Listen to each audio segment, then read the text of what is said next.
আসসালামু আলাইকুম। এই তো ছেলেকে স্কুল বিদায় দিচ্ছি, তো সাথেই থাকেন, আজকের ব্লগটা দেখতেই থাকেন। আল্লাহ হাফেজ বাবা, কলার ঠিক করে দাও বাবা। এই তো আমার মেয়েটার এত জ্বর, এত জ্বর, আল্লাহ রহম করো, দয়া করো। অনেক জ্বর, সেই রাত থেকে মেয়েটাকে নিয়ে জাগনা বসে আছি যে দেখেন জ্বরের তাড়নায় আপনাদেরকে ভালোবাসাও দিচ্ছে আমার কলিজার ধনটা। ওর বাবা পুরাটা শরীর মোছাইয়া দিচ্ছে। আমি তো সারা রাত জাগনা ছিলাম, আসলে পুরুষ মানুষ রাত জাগতে পারে না বেশি, তো এটা মারাই রাত জাগতে পারে বেশি। তো যাই হোক, আমি রাতটা কোনো রকম ওকে নিয়ে পার করলাম, আল্লাহ আল্লাহ করতে করতে যে জ্বরটা হয়তো ভালো হয়ে যাবে, কিন্তু ওর জ্বরটাই নামছে না, একটুও নামছে না ওর জ্বর। তো যাই হোক, দেখি ডক্টরের কাছে নিয়ে যাব। আর ভাল লাগতেছে না, সারাটা রাত ওকে নিয়ে বসেছিলাম। হঠাৎ করে জ্বর চলে আসছে, পরীক্ষা দিয়ে আসছে, ভালোই ছিল, কিন্তু হাত পা ব্যথা করতেছে। কিছুক্ষণ পর পর বলে, মা আমার হাত ব্যথা করতেছে, পা ব্যথা করতেছে। তো যাই হোক, এই তো ওর পাটা ওই যে কাঁথা দিয়ে কিছুক্ষণ পর পর ওর মোড়ায় দিতেছি। আর দেখেন ওর বাবা পাটা মুছে দিচ্ছে, যে জ্বরটা যদি নেমে যায়। একটুও জ্বর নামে নাই, সেই একইভাবে আছে, জ্বরের টেম্পার সেই 100-র উপরে আছে এখনও। তো যাই হোক, আপনারা দোয়া করবেন। আসলে ছোট বাচ্চা অসুস্থ হলে বুঝেনই তো, মন মানসিকতা কিছুই ভালো লাগে না। তো এই তো ওর বাবা একটু গাটা মুছিয়ে দিল। আমি একটা ভিজা গেঞ্জি, একটা সফট গেঞ্জি একটা নিয়ে আসলাম ওর গা মুছিয়ে দেওয়ার জন্য। তো যাই হোক, এখান থেকে ওই যে কিছু সদাই করলাম। ওর বাবাকে বললাম যে তুমি যাওয়ার আগে কিছু সদাই দিয়ে যাও। এই যে এখানে পাউরুটি আনলাম, এখানে এই যে প্রাণের টোস্টটা আমার জন্য আনলাম। তো কি বলবো, আসলে এত টায়ার্ড। তো এখানে ওর জন্য কোকোলা নুডলস আনলাম, যদি একটু খায় জ্বরের মুখে। এখানে ভিমবার, হুইল পাউডার, তারপরে একটু মসুর ডাল আনলাম, ওর জন্য একটু রান্না করব পাতলা করে। এখানে প্রাণ টোস্টটা আছে, আর ডিম আনলাম। আর এই তো ওকে দেখি উঠাবো, উঠে কিছু খাওয়া দাওয়ার চেষ্টা করব। এখানে ডাল আছে, মসুর ডাল আনলাম ওর জন্য।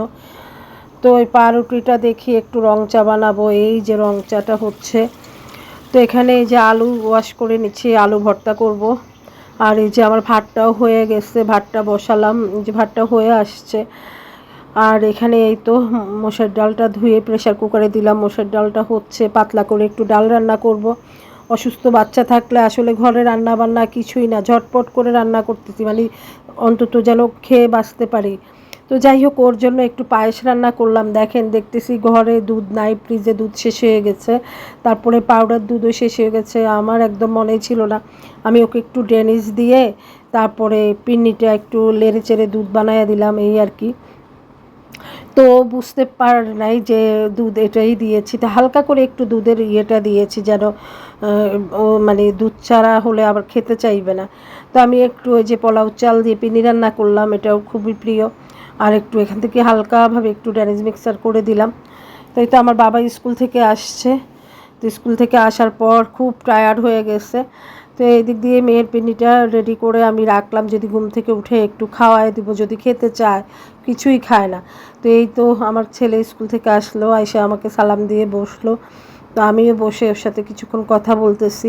ও বলতেছে যে কয়টা বাজতেছে, ঘড়ির দিকে তাকা। বোনের তো জ্বর, যাই হোক। এখানে এই তো ছেলের জন্য ডিম ভাজি করতেছি, ওকে নাস্তা দিব, ও স্কুল যাবে। তো ওর জন্য ডিমটা পোস্ট করে নিচ্ছি, ও কুসুম ভাঙা খায়। তো এরকম করে একটা পরোটা দিয়ে ওকে দিব।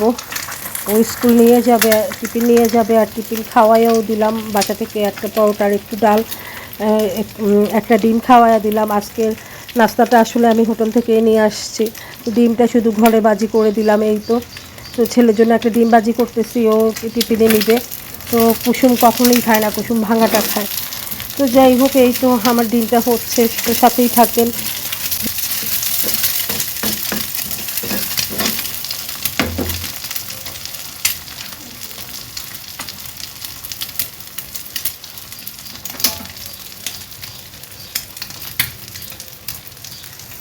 এই যে সুবা বমি করে ভরায় ফেলছে, আর ভালো লাগতেছে না। এই যে ওর সুবার জন্য একটু ওরসালাইন গুলে নিলাম, ওরসালাইনটা খেয়ে বমি করে দিচ্ছে। তারপরেও আরেকটু নাড়াচাড়ায় আরেকটু খাওয়াবো।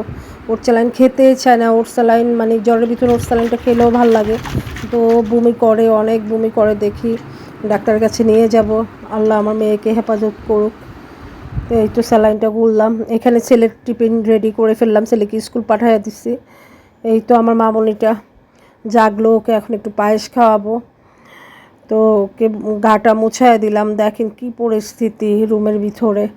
তো ওকে মেডিসিন খাওয়াইলাম, একটু পায়েস খাওয়াইলাম।